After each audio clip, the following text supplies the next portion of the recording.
فذكر فإن الذكرى تنفع المؤمنين.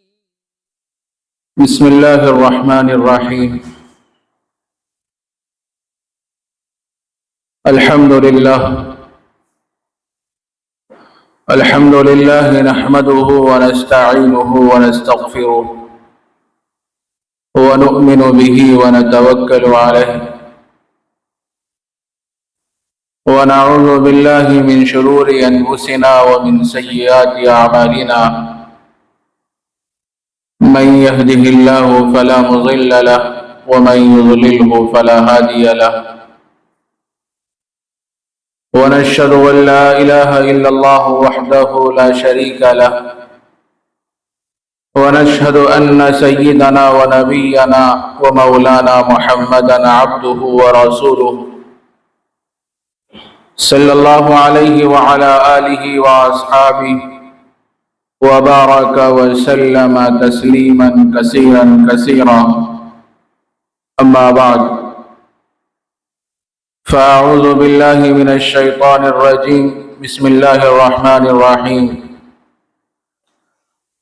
وإذا سألك عبادي عني فإني قريب أجيب دعوة الداعي إذا دعاني فليستجيبوا لي وليؤمنوا بي لعلهم يرشدون.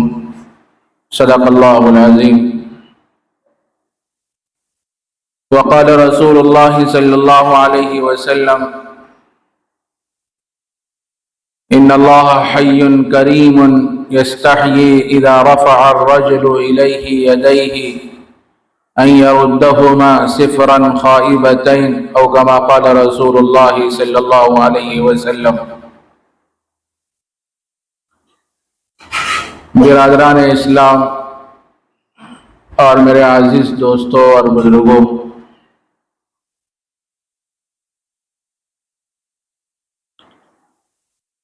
مانگنا اللہ کو بہت پسند ہے.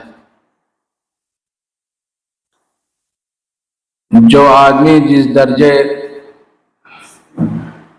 اللہ سے لگ لپٹ کر مانگتا رہتا ہے، دعاؤں کا اہتمام کرتا ہے، اللہ تبارک و تعالیٰ کی قربت اور نزدیکی بندے کو حاصل ہوتی رہتی ہے. ہمارا کام مانگتے رہنا ہے. جو چیز مانگی جا رہی ہے اس کا پورا ہونا دنیا میں کوئی ضروری نہیں ہے. وہ چیز مناسب ہوتی ہے یا نہیں ہوتی ہے اللہ ہی بہتر جانتے ہیں. اس لیے بعض مرتبہ اللہ تبارک و تعالیٰ مانگی ہوئی چیز کو دنیا ہی میں دے دیتے ہیں، اور بعض مرتبہ ایسا ہوتا ہے کہ مانگی ہوئی چیز کو نہیں دیتے بلکہ آخرت کے لیے ذخیرہ کر کے رکھ دیتے ہیں. ہم لوگ دعاؤں کا تو اہتمام کرتے ہیں. جب دعائیں کرتے ہیں کوئی چیز بظاہر قبولیت کی ہمیں نظر نہیں آتی تو ہم بے چین اور بے قرار ہو جاتے ہیں، اور ہم یہ بھی کہہ دیتے ہیں اپنی زبان سے: میں 2 مہینے سے دعا کر رہا ہوں، 1 سال سے دعا کر رہا ہوں، میری دعا قبول نہیں ہو رہی ہے. حالانکہ انسان کی غلط فہمی ہے، انسان کی مانگی ہوئی ہر دعا قبول ہوتی ہے، اس کا دنیا میں پورا ہونا کوئی ضروری نہیں ہے. لیکن ہم لوگ شکوہ کرتے رہتے ہیں کہ میں فلاں چیز مانگا اللہ سے اور فلاں چیز کے بارے میں مطالبہ کیا اللہ سے، لیکن وہ چیز مجھے نہیں مل رہی ہے. تو بعض لوگ دعا کرنا بھی چھوڑ دیتے ہیں. بھائی مانگ رہا ہوں میں اللہ سے مگر وہ چیز مل رہی نہیں، نہ کیا کروں. دعا کرنا بھی چھوڑ دیتے ہیں. آدمی تھوڑی دیر میں نا امید ہو جاتا ہے، مایوس ہو جاتا ہے. ایسا بالکل نہیں ہونا چاہیے. ہمارا کام مانگتے رہنا ہے، دعا کرتے رہنا ہے. قبولیت کے آثار بظاہر دنیا میں دکھائی دیں نہ دیں، ہمیں اس سے بحث نہیں ہے.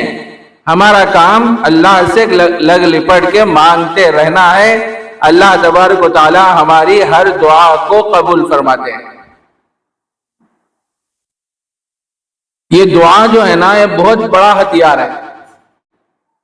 حدیث میں آتا ہے، نبی اکرم صلی اللہ علیہ وسلم نے ارشاد فرمایا، الدعاء سلاح المؤمن.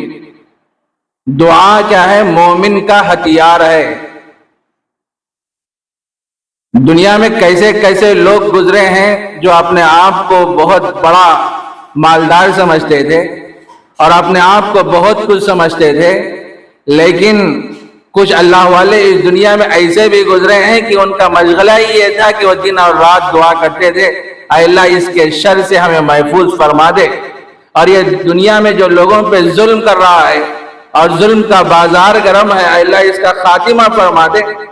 تو دعا میں وہ تاثیر ہے کہ اللہ نے بڑے بڑے ظالم اور جابر لوگوں کو صفحہ ہستی سے میٹ دیا. آج ہمارے ہندوستان پر ہی نہیں بلکہ پوری دنیا پہ جو حالات چل رہے ہیں، ہم لوگ جانتے ہیں کہ بیت المقدس کی حفاظت کے لیے وہاں کے لوگ کیسے کیسے مظالم کو برداشت کر رہے ہیں، کیسی کیسی صعوبتوں کو وہ لوگ برداشت کر رہے ہیں. اعلاء کلمت اللہ کے لیے، دین کی سربلندی کے لیے اور اللہ کے کلمے کو بلند کرنے کے لیے جام شہادت نوش کر رہے ہیں. اور کتنے گھر ویران ہو چکے ہیں اور کتنے چھوٹے چھوٹے بچے ملبوں کے اندر کیا ہے اس کے اندر پڑے ہوئے ہیں اور وہ بچے محفوظ ہیں. اور جب ان کو نکالا جا رہا ہے تو بڑے بڑے لوگ دیکھ کے ان کی آنکھوں میں آنسو آ رہے ہیں. میرے بھائی، یہ جو مظالم جو ہو رہے ہیں اور فلسطینیوں پر جو ظلم اور بربریت کا جو مظاہرہ کیا جا رہا ہے، ایسے وقت ہم لوگوں پر یہ ذمہ داری بنتی ہے.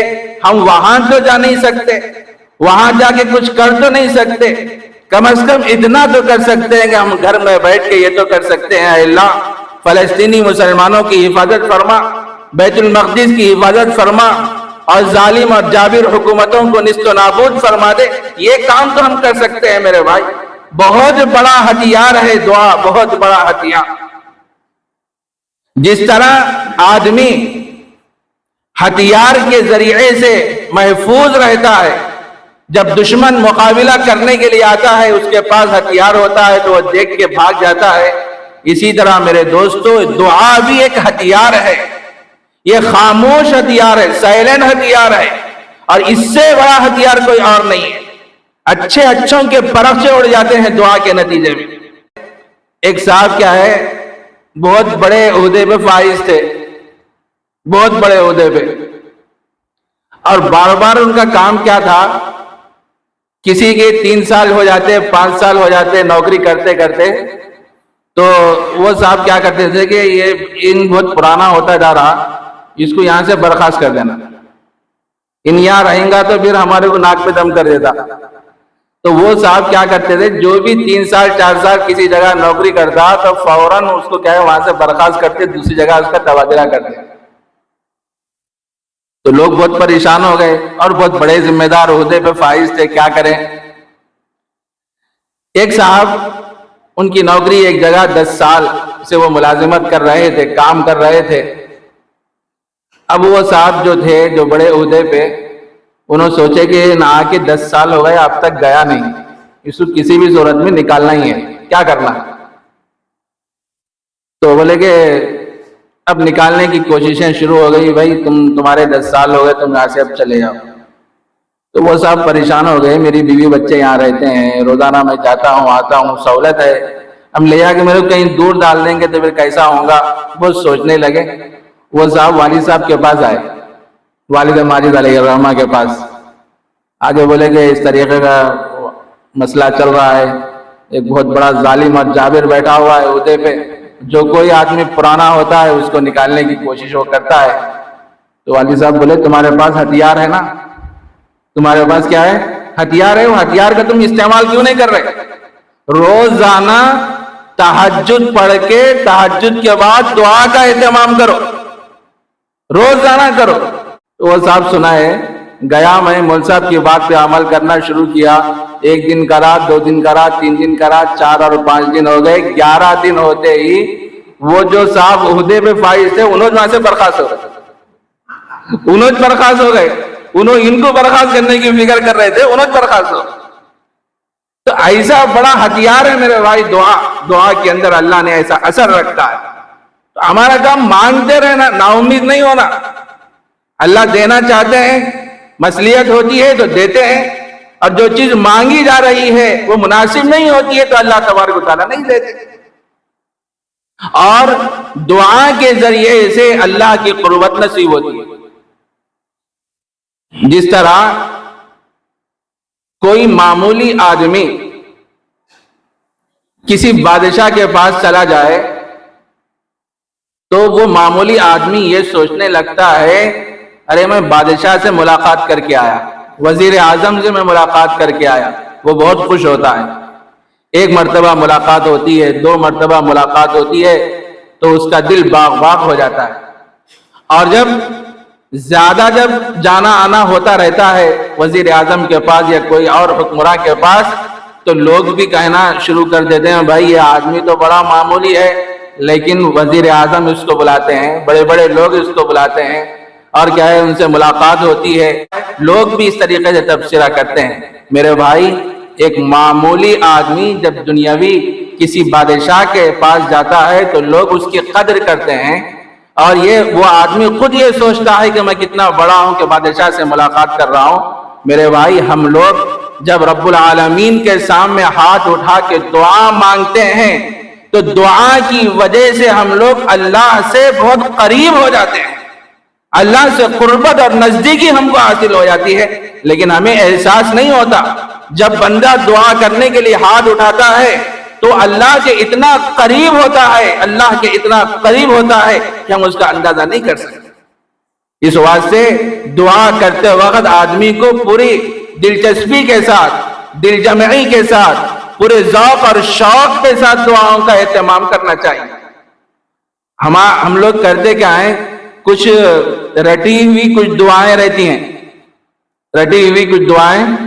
جیسے رمضان کے موقع پہ پامفلیٹ نکلتے نا, اس کے اندر دعائیں, پہلے دن کی دعا, دوسرے دن کی دعا, تیسرے دن کی دعا, وہ پامفلیٹ میں ہے. ہم لوگ کیا ہے وہ دیکھ کے دعا کر سکتے ہیں. دعا کیا ہے, پڑھنے کی چیز نہیں ہے, دعا مانگنے کی چیز ہے. اللہ کے دربار میں آ کے جس عاجزی کے ساتھ, جس انکساری کے ساتھ ہم اللہ کے دربار میں اپنے الفاظ کو پیش کریں کہ مولا مجھے یہ چیز کی ضرورت ہے, مجھے یہ چیز کی ضرورت ہے, فلاں چیز کا مجھے تقاضا ہے, آپ مجھے وہ چیز عطا فرمائیے. جب دل کے احساس کے ساتھ اور دلی جذبات کے ساتھ اور پورے ذوق اور شوق کے ساتھ آدمی دعاؤں کا اہتمام کرتا ہے, اللہ تبارک و تعالیٰ اس کی دعا کو قبول فرماتے ہیں, شرف قبولیت عطا فرماتے ہیں. حدیث میں آتا ہے نبی اکرم صلی اللہ علیہ وسلم نے ارشاد فرمایا ان اللہ حی کریم یستحیی اذا رفع الرجل الیہ یدیہ ان یردہما صفرا خائبتین.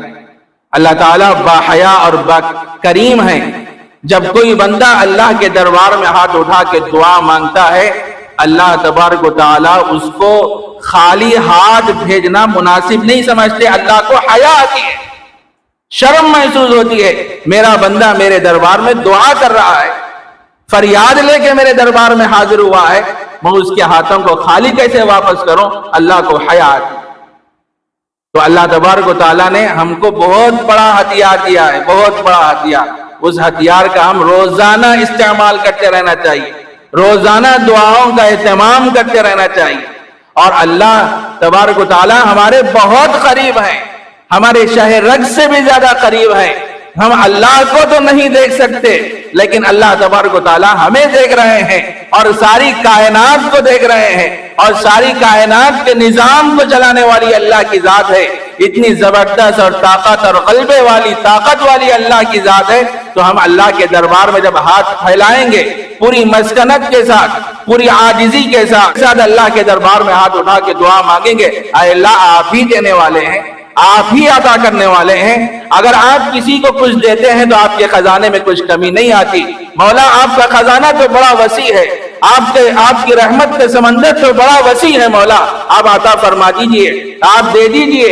اس احساس کے ساتھ بندہ اللہ کے دربار میں دعا کرتا ہے تو اللہ تبارک و تعالیٰ اس دعا کو شرف قبولیت عطا فرماتے ہیں۔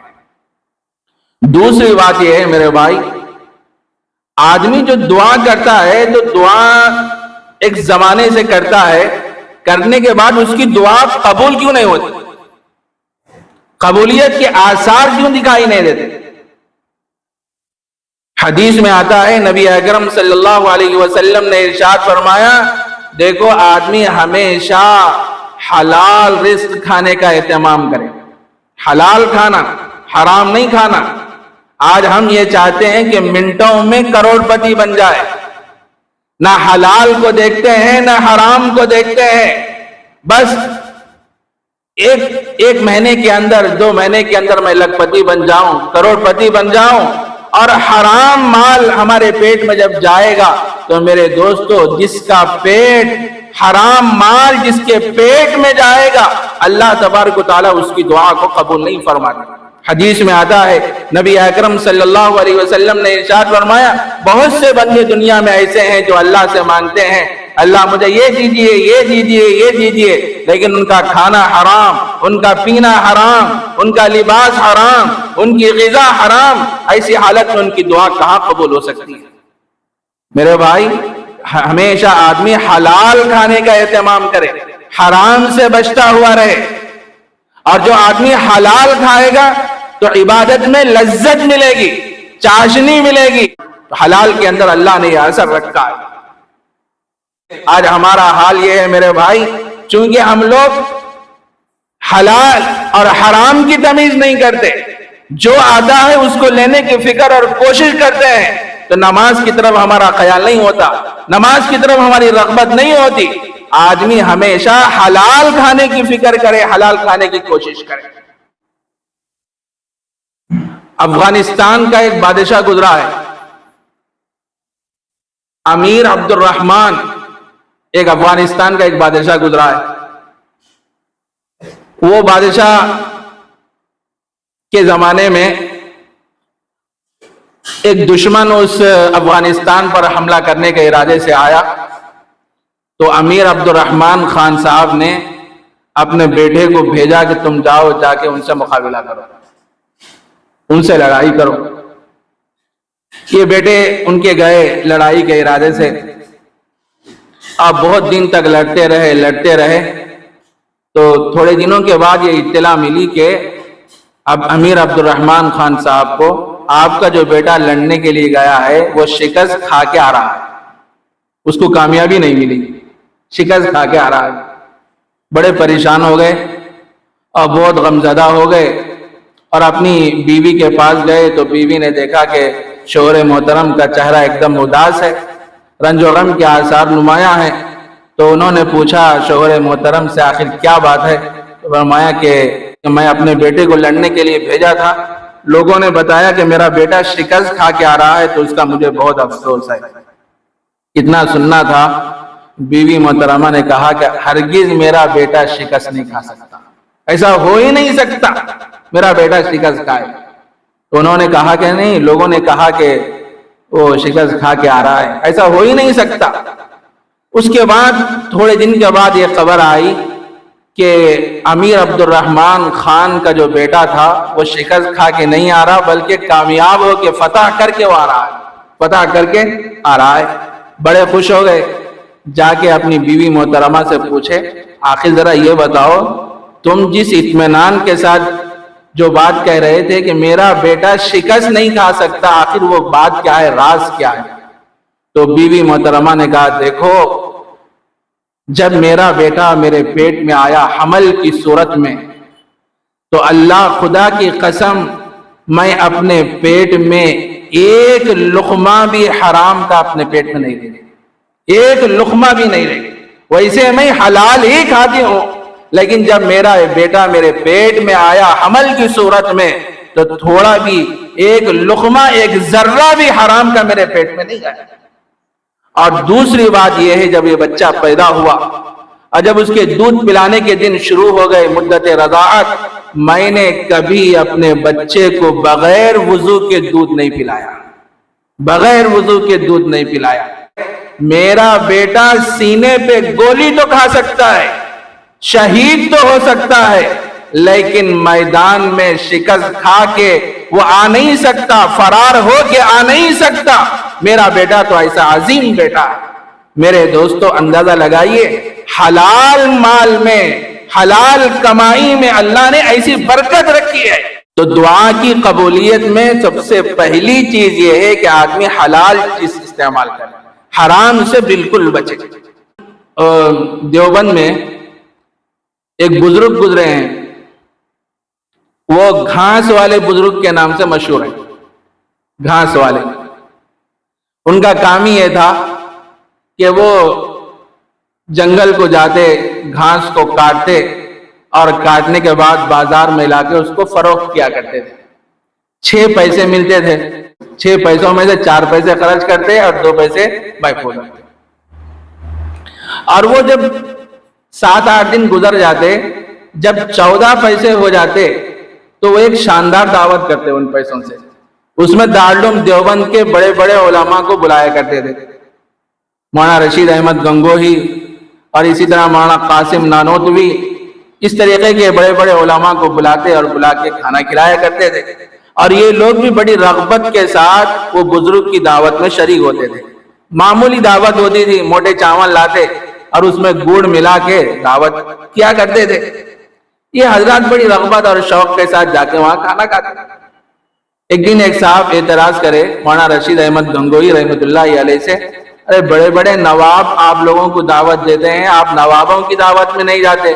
یہ معمولی آدمی جو گھاس بیچنے والا ہے، بالکل 6 پیسے 4 آتے ہیں اس کے پاس، 2 پیسے محفوظ کر کے رکھتا ہے، اور وہ 7-8 دن گزر جاتے ہیں تو اس کی دعوت کرتا ہے، تو آپ ایسی معمولی دعوت میں جاتے ہیں۔ تو اس موقع پر مولانا رشید احمد گنگوہی رحمۃ اللہ علیہ نے فرمایا، ارے تم کیا جانتے ہو، اللہ نے اس کے کمائی میں ایسی برکت رکھی ہے، جب ہم ان کے پاس آ کے کھانا کھاتے ہیں تو کھانے کے بعد ہمیں عبادت میں ذوق اور شوق پیدا ہوتا ہے، عبادت میں حلاوت اور لذت ملتی ہے، تو ہم بار بار ان کی دعوت میں آتے ہیں اور کھانا کھاتے ہیں۔ وہی بزرگ کا قصہ ہے، ایک مرتبہ وہ بزرگ گھاس فروخت کر رہے تھے، بازار میں بھیڑ لگی ہوئی تھی۔ ایک سرکاری آدمی آیا، آگے پوچھا کہ تم کیا کر رہے ہو؟ بولے کہ گھاس بیچ رہا ہوں۔ تو وہ آدمی وہ گھاس اٹھا کے لے کے چلے گیا، پیسے نہیں دیا، لے جا کے جو آدمی ان کو بھیجا تھا گھاس لانے کے لیے، وہ انچارج کو لے جا کے وہ گھاس دے دیا۔ وہ جو انچارج تھا اپنے گھوڑے کو گھاس ڈالا کھانے کے لیے، وہ گھوڑا گھاس ہی نہیں کھا رہا۔ اس زمانے کے انچارج بھی اللہ والے تھے، انہوں نے سمجھے کہ یہ جو آدمی ہے یہ کسی پر ظلم کر کے چوری کر کے ایک گھاس لایا ہے، اس کے نتیجے میں میرا گھوڑا گھاس نہیں کھا رہا، گھوڑا گھاس نہیں کھا رہا۔ تو اس سے پوچھے ذرا یہ بتاؤ تو یہ گھاس کہاں سے لایا اور کتنے میں لایا؟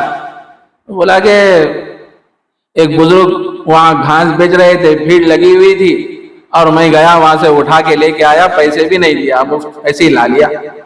تو اتنا سننا تھا، وہ انچارج کہنا ارے اسی کا اثر ہے کہ میرا گھوڑا گھاس نہیں کھا رہا ہے۔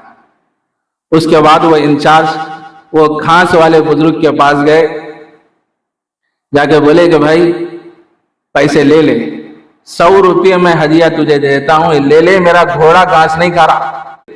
بولے کہ مجھے 100 روپے کی ضرورت نہیں ہے، میرے جو پیسے ہیں گھاس بیچنے کے وہ پیسے مجھے دے دو، بس کافی ہے۔ بس 2 پیسے 4 پیسے جو بھی وہ لینا تھا لے لیے۔ لینے کے بعد وہ گھاس والے بزرگ اس گھوڑے کے سر پہ ہاتھ رکھ کے بولے اب کھا لے۔ اب کیا بولے؟ کھا لے۔ اتنا سنتے ہی وہ گھوڑا کیا ہے گھاس کھانا شروع کر دیا۔ اس زمانے کے گھوڑوں کا بھی یہ حال تھا کہ وہ حلال اور حرام میں تمیز کرتے تھے۔ آج ہمارا کیا حال ہے میرے بھائی؟ ہر آیت در گھسیٹ، جو آتا ہے اس کو گھسیٹنے کی فکر اور کوشش کرتے ہیں۔ بولتے ہیں جلدی مالدار ہو جانا، 1 منزلہ مکان ہے تو 3 منزلہ مکان ہو جانا، معمولی کار میں پھر رہا ہوں تو اچھی کار میں پھرنا، کتوں کو ڈبا رہے ہیں، کتنے لوگوں کا قرض لے کے قرض نہیں دے رہے ہیں. رشوت کا بازار گرم ہے, سود کا بازار گرم ہے, بازار میں نکلنا لوگوں کے لیے مشکل ہو گیا ہے, اور لوگ ان کے بارے میں تبصرہ کرتے ہیں کہ یہ آدمی ایسا ہے, یہ آدمی ایسا ہے, یہ آدمی ایسا ہے. میرے بھائی, ہم لوگ کر رہے ہیں کیا ہے؟ کیا کر رہے ہیں؟ تھوڑے دن کی زندگی کے لیے اپنی آخرت کو کیوں خراب اور برباد کر رہے ہیں؟ اللہ نے ہمیں کیا کرنے کے لیے بھیجا؟ حلال چیزوں کو استعمال کرو, حلال چیزیں کھاؤ, کسی کو دھوکہ مت دو, کسی سے رشوت مت لو, سود کا مال مت کھاؤ, کسی پر ظلم مت کرو, کسی سے پیسے لے کے وقت پہ پیسے ادا کرو, ٹال مٹول سے کام مت کرو. کیا لوگوں کو ستانے والا, لوگوں کو تکلیف دینے والا, کیا وہ اللہ کا محبوب ہو سکتا ہے؟ کیا اللہ کے نبی کا وہ محبوب ہو سکتا ہے؟ آج ہم حلیہ تو بنا لیتے ہیں, ہماری وضاحت تو اسلامی ہوتی ہے, اور لوگ دیکھ کے سمجھتے ہیں ہاتھ میں تسبیح ہے, اور بڑے عالیشان کپڑے پہنے ہیں, صلحاء کے کپڑے پہنے ہوئے ہیں. لوگ دیکھ کے کیا ہے متاثر ہو جاتے ہیں, لیکن اندرون ان کا صحیح نہیں رہتا. اپنے اندرون کو بناؤ میرے بھائی. اللہ نے جن چیزوں کو کرنے کا حکم دیا ان چیزوں کو کریں, اور جن چیزوں سے بچنے کا حکم دیا اس سے بچتے ہوئے زندگی گزاریں. تو میں عرض کر رہا تھا, حدیث میں آتا ہے نبی اکرم صلی اللہ علیہ وسلم نے ارشاد فرمایا, الدعاء سلاح المؤمن, دعا کیا ہے؟ مومن کا ہتھیار ہے. جس طرح ہم دشمن سے محفوظ رہتے ہیں ہتھیار کے ذریعے سے, اسی طرح دعا جب آدمی کرتا ہے آنے والی مصیبتوں کا وہ مقابلہ کرتا ہے. دعا کے ذریعے سے آنے والی مصیبتیں ٹالی جاتی ہیں. کتنی مصیبتیں آنے والی ہیں, کیا کیا پریشانیاں آنے والی ہیں, لوگ کیا کیا پلاننگ کر رہے ہیں, منصوبے کر رہے ہیں کہ ان کو یہاں سے برخاست کر دو, ان کو یہاں سے نکالو, اور لوگوں کے دلوں میں اپنی عقیدت اور محبت کو بڑھانے کے لیے لوگ جھوٹ کا سہارا بھی لیتے ہیں. نعوذ باللہ, ایسی باتیں منسوب کرتے ہیں جو بالکل نہ اس کا دین سے کوئی تعلق, نہ دنیا سے اس کا کوئی تعلق. محض کچھ لوگوں میں اپنی عقیدت کو اور اپنی محبت کو بڑھانے کے لیے لوگ کیسی چیزیں لوگوں میں مشہور کرتے جا رہے ہیں. میرے بھائی, یہ چند روزہ زندگی ہے. تم سمجھتے ہو کہ میں یہ کام کروں گا تو مجھے یہ مقام مل جائے گا, مجھے یہ عہدہ مل جائے گا. ارے لات مار دو ایسے عہدوں کو. ارے عہدے لے کر کیا کرو گے؟ منصب لے کر کیا کرو گے؟ وہ عہدہ تمہیں جھوٹ سے ملا ہے, وہ عہدہ تمہیں کسی کی نفرت کی بنا پہ ملا ہے. تم ایسے عہدے لے کر کیا کرو گے میرے بھائی؟ عہدے تو ملتے ہیں قابلیت کی بنا پر, عہدے ملتے ہیں صلاحیت کی بنیاد پر, عہدے ایسے ہی نہیں ملتے. کیسے لوگ ہیں جو لوگوں کو گمراہ کرتے جا رہے ہیں, اور اچھے خاصے لوگ ان کی باتوں میں آتے جا رہے ہیں. میرے بھائی, کیا ہوا آج ہماری امت کو؟ آج ہماری امت کدھر جا رہی ہے؟ بہرحال ایک الگ موضوع ہے, مجھے اس میں جانا نہیں ہے. تو ہمارا کام یہ ہے اللہ سے لگ لپٹ کے دعا مانگتے رہنا. ہمارا کام مانگتے رہنا ہے, کبھی نا امید اور مایوس ہمیں نہیں ہونا ہے, کبھی نہیں ہونا ہے. مولانا ابرار الحق صاحب رحمت اللہ علیہ فرمایا کرتے تھے, دعا اگر سیکھنا ہے تو بچوں سے سیکھو. چھوٹے چھوٹے بچے اپنے والدین سے ضد کرتے, ابا مجھے یہ چیز ہونا ہی چاہیے. ماں کے سامنے جا کے بولتے ہیں مجھے 100 روپے دینا چاہیے کسی بھی صورت میں یہاں سے ہٹنے والا ہوں نہیں. اتنا ضد کرتے, ماں باپ تنگ آ کے پریشان ہو کے وہ جو مطالبہ کر رہا ہے وہ چیز بچے کے حوالے کر دیتے ہیں. اسی طرح آدمی دعا کے لیے جب بیٹھے دعا کرے تو اس طریقے سے دعا کرے, اللہ آپ مجھے دے دیجئے, میں بہت ہی قسم پرسی میں میری زندگی گزر رہی ہے, اللہ آپ مجھے دے دیجئے پوری عاجزی کے ساتھ. اور 2 قطرے آنسوؤں کے جب آدمی ٹپکاتا ہے اللہ کے دربار میں تو اللہ کی رحمت جوش میں آتی ہے, اللہ تبارک و تعالیٰ اس بندے کی دعا کو قبول فرماتے ہیں. آج ہم دعا کیسے کرتے ہیں؟ ایک فرضی رسمی دعا ہو گئی ہے ہماری, یوں ہاتھ اٹھائے, اللہ یہ دے دو, اے اللہ یہ دے دو. دل ہمارا متوجہ نہیں اللہ کی طرف. اور پورے خشوع و خضوع کے ساتھ ہم دعاؤں کا اہتمام نہیں کرتے اور سالوں سال سے دعا کر رہے ہیں لیکن بظاہر قبولیت کے کوئی آثار ہمیں دکھائی نہیں دیتے، اور ہم کیا ہے نا امید اور نا امید ہوتے جا رہے ہیں کہ میں اتنے سال سے دعا کر رہا ہوں میری کوئی دعا قبول نہیں ہوئی۔ پہلی بات تو یہ یاد رکھنا، جب دعا کریں تو پورے حضور قلب کے ساتھ، دل جمعی کے ساتھ، پورے ذوق اور شوق کے ساتھ دعا کرنا۔ اور دوسری بات یہ ہے، دعا کرنے کے بعد یہ نہیں سوچنا کہ میری ہر مانگی ہوئی دعا اس دنیا میں پوری ہو جائے، یہ کبھی امید نہیں رکھیں۔ ہم جو دعا مانگتے ہیں کبھی کبھی ایسا ہوتا ہے جو چیز مانگی جا رہی ہے وہ کیا ہے مناسب نہیں ہوتی ہے، اللہ تبارک و تعالیٰ وہ چیز ہمیں دنیا میں نہیں دیتے، آخرت کے لیے ذخیرہ کر کے محفوظ رکھ دیتے۔ اس واسطے آدمی دعاؤں کا ہمیشہ اہتمام کرتے رہنا چاہیے۔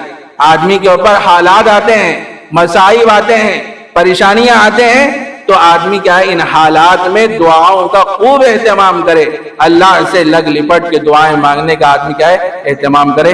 اس موقع پر جو باتیں میرے ذہن میں آئیں اللہ مجھے بھی عمل کی توفیق عطا فرمائے اور آپ حضرات کو بھی۔ وآخر دعوانا الحمدللہ رب العالمین۔